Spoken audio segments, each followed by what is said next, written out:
Bien, vamos a hablar ahora en este punto sobre las facultades del Ministerio Público Fiscal en el desempeño de la investigación penal preparatoria y en el ejercicio de la acción penal. Para que pueda cumplir el cometido, al Ministerio Público Fiscal habíamos dicho que hay que concederle numerosas facultades para que pueda llevar con éxito la investigación penal preparatoria. No nos olvidemos que el fiscal es el responsable político del éxito de la investigación.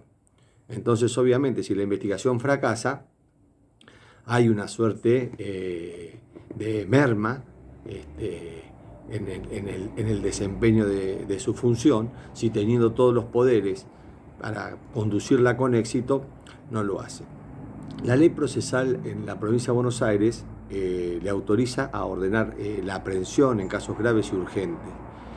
Esta es una facultad que en realidad la tiene la policía y como el Ministerio Público es el director de la investigación y media con la policía una relación de sujeción, es evidente que todos los actos que puede hacer la policía también los puede disponer el Ministerio Público cuando la realización de la policía no es coactiva, sino por orden del Ministerio Público Fiscal. Esto es insuficiente. Los nuevos códigos autorizan al Ministerio Público Fiscal en determinadas situaciones, en casos urgentes, cuando hay peligro de fuga del imputado, de entorpecimiento de la investigación, autorizan directamente a que el fiscal pueda ordenar la detención del imputado. Esto es lo que ocurre en el Código de Córdoba. En el artículo 332 del Código de Córdoba se autoriza al fiscal a ordenar la detención del imputado cuando existan peligros de obstaculización de la intervención o de la realización de la justicia o de entorpecer la investigación. Lo mismo ocurre en el derecho comparado, en el derecho español, cuando se le delega al Ministerio Público Fiscal la investigación, está autorizado a ordenar la detención del imputado, y así ocurría en la antigüedad, en la República Romana, donde inclusive esa facultad de detener, el arresto cautelar o la de recogida de las pruebas, la tenía la propia víctima. O sea que aquí no habría ningún inconveniente de concederse esas facultades porque el Ministerio Público tiene las seguridades e incompatibilidades que tienen los jueces. Es más, en el proyecto del año 2018 del gobierno anterior se autorizaba al fiscal a ordenar la detención del imputado cuando existía evidencia de que se había cometido un hecho, motivo para sospechar la participación del imputado en ese hecho y había peligro de fuga o de serio peligro de fuga o de entorpecimiento de la investigación. El fiscal, en esos casos urgentes, podía ordenar la detención del imputado. Bien, también está autorizado a constituirse en el lugar derecho, verificar las condiciones en que se encuentra, a los efectos de luego disponer las medidas necesarias. Aquí es muy importante el acompañamiento de la policía judicial o de los investigadores. Por eso también este punto hay que leerlo en consideración con el escrito que les dejó el doctor de Leonardis. Siempre es importante respecto del delito que se está investigando que el fiscal elabore un protocolo de investigación, porque el protocolo de investigación en relación a determinadas formas de criminalidad le va a permitir tanto al Ministerio Público Fiscal como a la policía subordinada y dependiente del Ministerio Público Fiscal tomar las medidas que en el caso se aconsejan. Esto ya lo decía Savigny, la dirección del Ministerio Público Fiscal sobre la policía es muy importante para evitar que se incurra en nulidades. Muchas veces la policía toma medidas que al no ser aconsejadas por el Ministerio Público concluyen con nulidades, lo cual significa un serio entorpecimiento para el avance de la investigación. Bueno, también se le autoriza al Ministerio Público Fiscal a disponer intervenciones corporales sobre la persona del imputado u otras cuando son necesarias para los fines de la investigación. Esto surge de la posibilidad que tienen de ordenar pericias y reconocimientos. Las intervenciones corporales que puede realizar el fiscal siempre son en casos leves o de mínima significación. De lo contrario, la tiene que disponer el juez de garantías.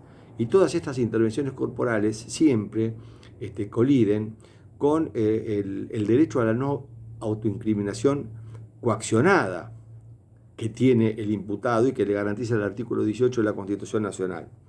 Entonces lo que hay que ver es en qué casos pueden el fiscal ordenar intervenciones corporales. Entonces, es en casos urgentes, cuando la medida no es intensa, cuando la lesión no es profunda, toma de cabellos, vellos pubianos, muestras de sangre. En todos esos casos lo puede hacer. Cuando la situación lo amerita, una extracción sanguínea, en un supuesto que no es de urgencia, o la realización de una pericia sobre ADN del imputado, para lo cual hay que extraer de cabellos, etcétera, etcétera, ahí se requiere la autorización judicial.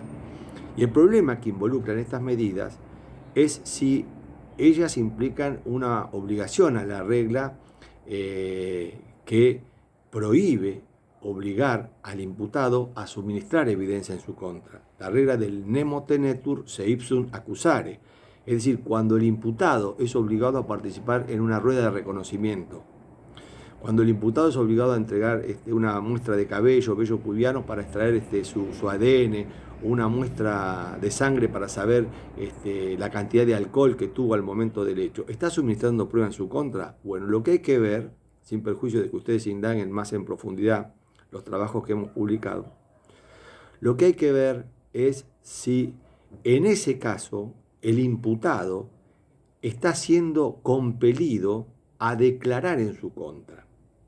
Y acá lo que tenemos que tener en cuenta es la pauta que señala Binder, es decir, ¿quién es el sujeto que ingresa la información al proceso?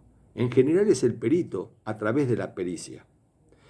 Entonces, cuando la información es una evidencia material, cuando la ingresa el perito, entonces no se considera que haya una violación al artículo 18 de la Constitución Nacional. Lo que prohíbe la Constitución Nacional es compeler física o moralmente al imputado a que suministre prueba en su contra. ¿Cómo se interpreta esto? El imputado no debe suministrar una información que importe una conducción intelectual de la acción, es decir, que intelectualmente se esté acusando.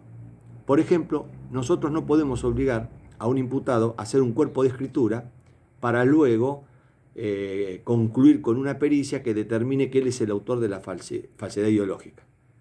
Allí sí hay una violación a la regla que prohíbe la autoincriminación coaccionada. ¿Por qué? Porque intelectualmente lo estamos obligando a suministrar prueba en su contra.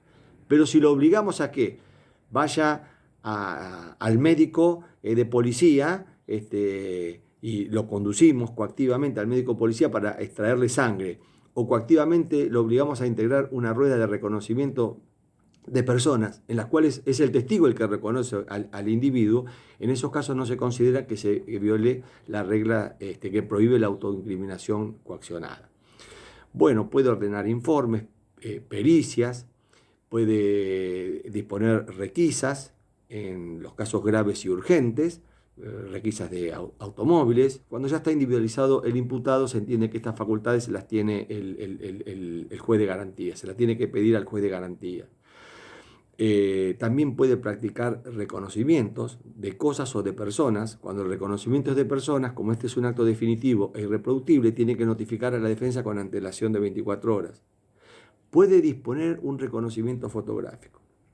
Pero cuidado, acá hay que tener en cuenta, si el reconocimiento es fotográfico, que el reconocimiento fotográfico es un reconocimiento subsidiario, es decir, que el reconocimiento en rueda no se puede hacer o porque el imputado cambió su fisonomía, porque el imputado está prófugo, o porque el testigo está ubicado en una jurisdicción distinta a la del tribunal y no está obligado a comparecer. Si no, el reconocimiento que hay que hacer es en rueda de personas.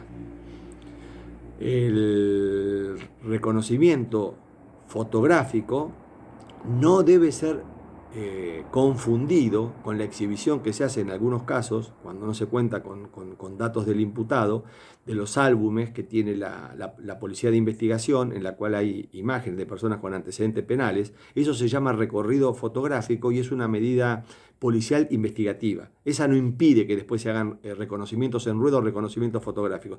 Ese es un acto que tiene por objeto orientar la investigación.